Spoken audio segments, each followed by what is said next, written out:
जय हिंद बच्चों, आप सभी का अपने YouTube चैनल नमो भारत गणित में हार्दिक स्वागत और अभिनंदन है। बच्चों, आज की क्लास है दो चर वाले रैखिक समीकरण युग्म से प्रश्न 3.5 के क्वेश्चन नंबर 2।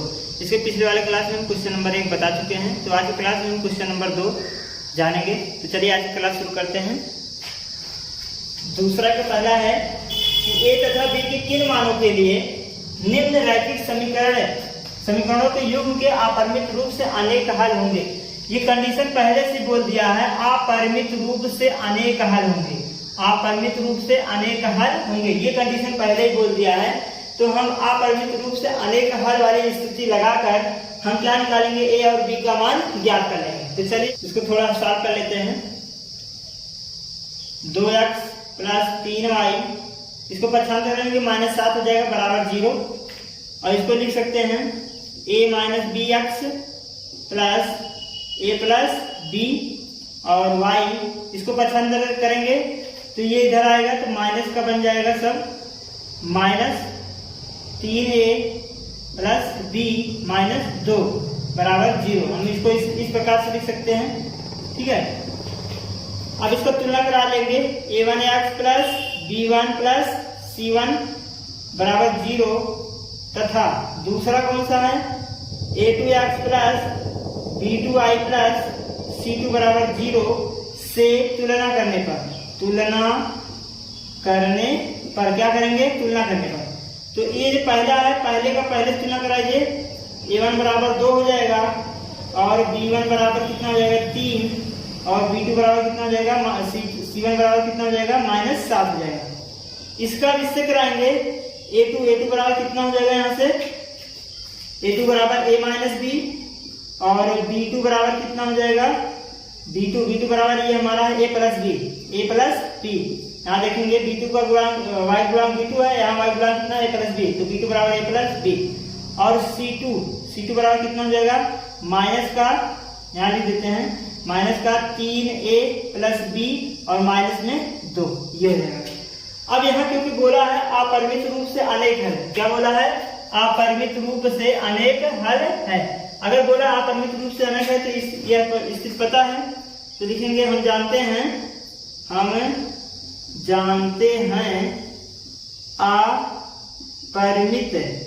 अपरिमित रूप से अनेक हल की स्थिति क्या होता है, a1/a2 बराबर b1/b2 बराबर c1/c2, ये होता है। अब इसी में हम सब मान क्या कर देंगे, रख देंगे, a1 के स्थान पे a1 का, b1 के स्थान पे b2 का, c1 के स्थान पे c2 का। तो रखिए यहाँ पर a1 पर कितना है, 2 है, a2 का मान कितना है, a - b है बराबर, b1 का मान कितना है 3 और b2 का मान कितना है a + b बराबर से ये हो जाएगा कितना, c1 का मान कितना -7 और c2 का मान कितना है -3a + b - 2, ये हो जाएगा हमारा। अब क्या करेंगे, अब हम कोई भी फैक्टर ले सकते हैं। ये हमारा पहला फैक्टर हो गया, ये हमारा दूसरा फैक्टर हो गया, ये हमारा तीसरा फैक्टर है। तीनों फैक्टर से हम दो फैक्टर एक साथ लेकर दो चर वाले के रूप में एक समीकरण बना लेंगे और ए और बी का मान निकाल लेंगे, क्योंकि यहाँ पूछा ए और बी का मान बताइए। तो चलिए हम यहाँ से शुरू करते हैं। सबसे पहले पहला और तीसरा फैक्टर लेते हैं, या फिर पहला और दूसरा फैक्टर ले लेते हैं। तो हो गया पहला और दूसरे से। तो अगर हम पहला और दूसरा लें तो पहला हमारा क्या है, 2a + b है, सॉरी a - b है बराबर, और दूसरा क्या है, 3/a + b है। यहाँ गुणा कर दीजिए तो हो जाएगा 2a + b, तीसरा गुणा कर रहे हैं, इसका गुणा यहाँ हो जाएगा 3a - b हो जाएगा, तो हो जाएगा 2a + b बराबर 3a - 3b। जब इसको पक्षांतर करेंगे तो हो जाएगा a + 5b, ये वाला इधर गया तो ये हो जाएगा a, और ये वाला इधर गया कितना हो जाएगा, सॉरी यहाँ 2 रहेगा, ये उधर का कितना होगा -5b, कितना हो जाएगा -5b बराबर 0। तो a बराबर लिख सकते हैं कितना, 5b। ये हुआ हमारा समीकरण नंबर 1। अब समीकरण 1 आ गया। अब हम अगला फैक्टर लेंगे, चलिए हम ले लेते हैं फैक्टर नंबर दूसरा तीसरे का लेते हैं। ये होगा दूसरे और तीसरे से। तो दूसरा और तीसरा ले लेते हैं। तो ये हो जाएगा 3 बटे ए प्लस बी बराबर -7 बटे माइनस का 3a हो जाएगा 3a प्लस बी और -2 माइनस माइनस कैंसिल हो जाएगा। इसका गुणा यहाँ कर देते हैं, सॉरी ये माइनस माइनस का कैंसिल हो गया, इसका गुणा यहाँ करेंगे तो हो जाएगा 3a प्लस बी -2 बराबर 7a प्लस बी हो जाएगा। ठीक है, गुणा करा लेते हैं। 3 का गुणा इसमें करेंगे, 3 3 का 9 हो जाएगा, 3b हो जाएगा और प्लस 6 हो जाएगा, -6 हो जाएगा बराबर 7a और प्लस का 7b। सबको पक्षांतर कर दीजिए। 9a plus 3b -6 -7a -7b बराबर 0। 9 में से 7 घटाएंगे, 7 2 9 होता है, 2a हो जाएगा। तो 7 में से 3b घटाएंगे तो -4b हो जाएगा, -6 बराबर 0। ये हुआ हमारा समीकरण नंबर 2। अब समीकरण 1 और 2 से देख लीजिए, यहाँ से a का मान ले जाकर समीकरण 2 में रख देंगे। तो यहाँ रखेंगे समीकरण 1 से a बराबर 5b रखने पर, ab रखने पर रख दीजिए यहाँ a के स्थान पर, तो हो जाएगा 5b। a के स्थान पर हमने क्या रखा, 5b हो गया, 4b हो जाएगा और -6 बराबर 0। 5 दूनी 10b हो जाएगा, -4b और -6 बराबर 0।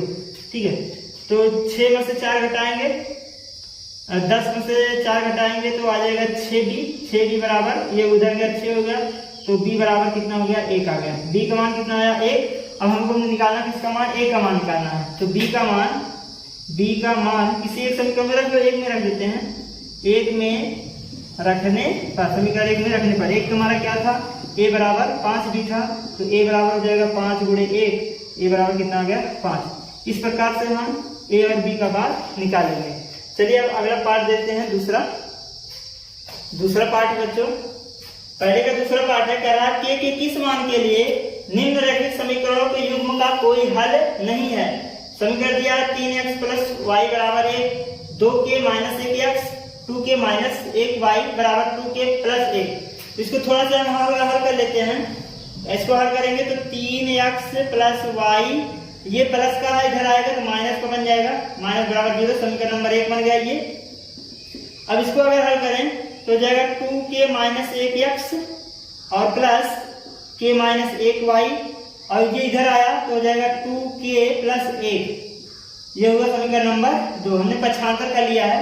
अब तुलना करा देंगे, a1x plus b1y plus c1 बराबर 0 तथा दूसरा क्या है, a2x plus b2y plus c2 बराबर 0 से तुलना करने पर हम क्या करेंगे, तुलना कराएंगे। तो पहले का पहले तुलना कराएंगे तो a1 बराबर 3 हो जाएगा, b1 बराबर 1 हो जाएगा और c1 बराबर -1 हो जाएगा। अब दूसरे का हम दूसरे से कराएंगे तो a2 बराबर हो जाएगा 2k माइनस 1 और 2k माइनस 1 और b2 बराबर हमारा हो जाएगा k माइनस 1 और c2 बराबर हो जाएगा माइनस का 2k प्लस 1 हो जाएगा। अब हम क्या कर रहे हैं, यहाँ पर बोला है कि इस युग्म का कोई हल नहीं है। तो इस स्थिति में क्या होता है, हम जानते हैं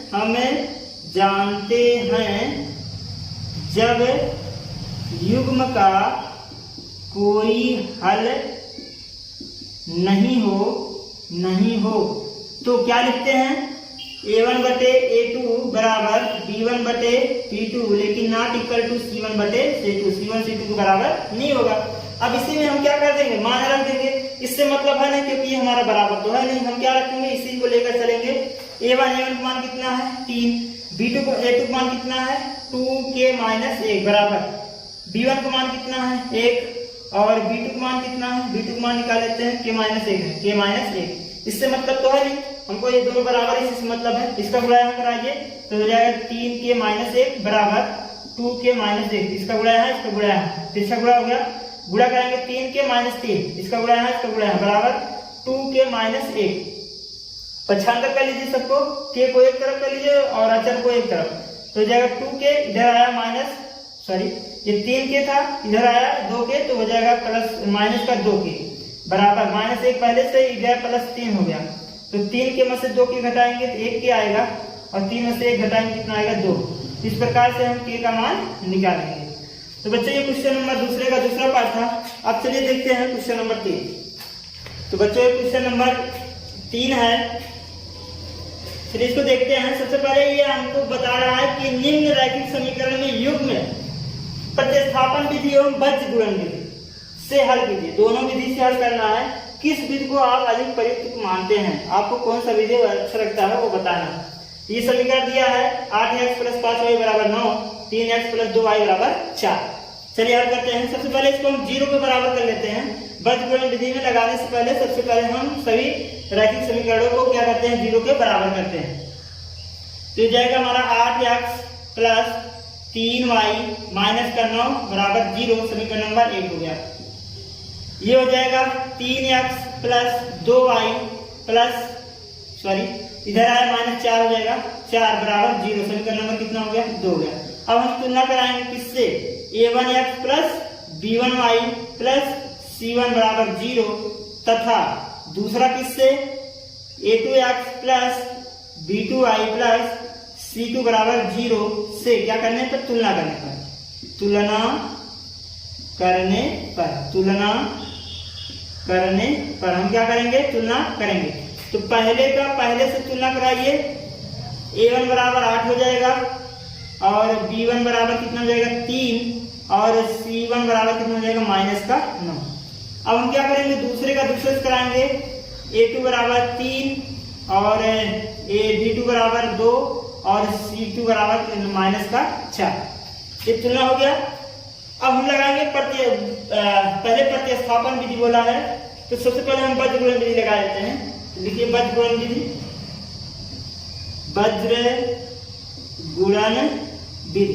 इससे हल कर लेते हैं बज्रगुणन विधि से। चलिए हल करते हैं बज्रगुणन विधि। आपको सूत्र पता है, x बटे बराबर y बटे बराबर 1 क्या करते हैं यहाँ पर, ab माइनस ab 1 2 1 2 1, ठीक है।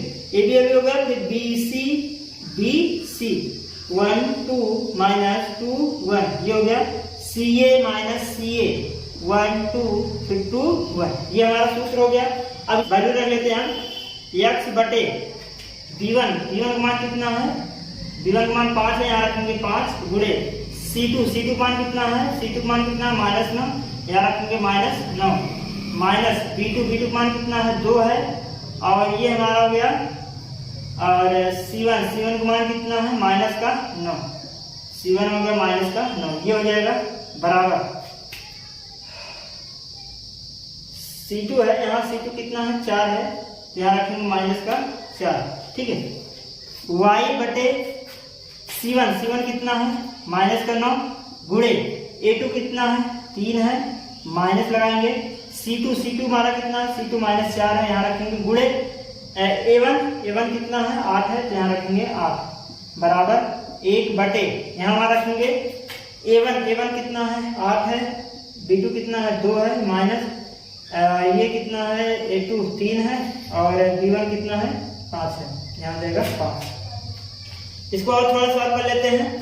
5 चौक 20 -20 और -9 दूनी 18 + 18 हो जाएगा बराबर y बटे, इसको हल करेंगे 9 चौक 27 -27 और 8 चौक 32 प्लस का 32 हो जाएगा बराबर, इसको लिख लेते हैं 8 दूनी 16 और 3 बचे 15।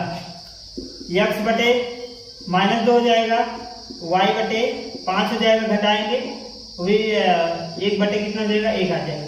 ये हमारा पहला फैक्टर हो गया, ये दूसरा हो गया, ये कितना हो गया, तीसरा हो गया। अब पहले और तीसरे से हल करेंगे, पहले और तीसरे से। तो x बटे -2 बराबर 1 बटे 1, तो x बराबर कितना आ गया, -2 आ गया। और दूसरा अगर लेंगे, दूसरे और तीसरे फैक्टर से अगर हल करें तो एक हो जाएगा y बटे 5 बराबर 1 बटे 1, तो y बराबर कितना हो जाएगा, 5 है। इस प्रकार से हम बज्रगुणन विधि प्रयोग करेंगे। अब हम लगाएंगे प्रतिस्थापन विधि। इसी में प्रतिस्थापन विधि भी पूछा है, तो हम देखते हैं प्रतिस्थापन विधि कैसे प्रयोग करेंगे।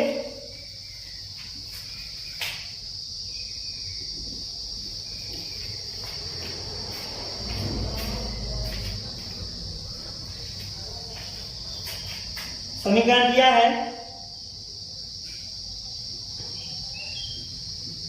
प्रतिस्थापन विधि। कौन सा विधि करेंगे? प्रतिस्थापन विधि। समीकरण दिया है 8x + 5y = 9, ये हमारा समीकरण नंबर 1 है। 3x + 2y = 4, ये हमारा समीकरण नंबर 2 है। अब हम क्या करेंगे? समीकरण 1 से यहाँ प्रतिस्थापन विधि लगाना है। समीकरण 1 से किसी एक चर का मान निकालकर समीकरण 2 में रख देंगे, जो कि आगे आप सब पढ़ चुके हैं। समीकरण 1 से x चर का मान y के पदों में ज्ञात करने पर y के पदों में ज्ञात कर लीजिए यहां से, तो हो जाएगा 8x = 9 - 5y। तो x बराबर हमारा कितना हो जाएगा? 9 - 5y/8। इस प्रकार से हमारा x की वैल्यू आ गई। अब x की वैल्यू समीकरण नंबर 2 में रख देंगे। 1 में नहीं रखेंगे क्योंकि 1 से निकालेंगे, तो यहाँ रखेंगे समीकरण 2 में x का मान रखने पर 2x का मान समीकरण 2 में रख देते हैं। 2 हमारा यहाँ है, 3 गुणे x की वैल्यू कितना है? 9 - 5y/8, यहाँ हमने रख दिया बराबर बटे प्लस कितना है? 2y बराबर कितना? 4। इसको हल कर दिए, इसका गुणा इसमें कराइए तो जाएगा 27 - 5 15y और बटे 8 और प्लस में 2y बराबर में कितना? 4। ये हो गया।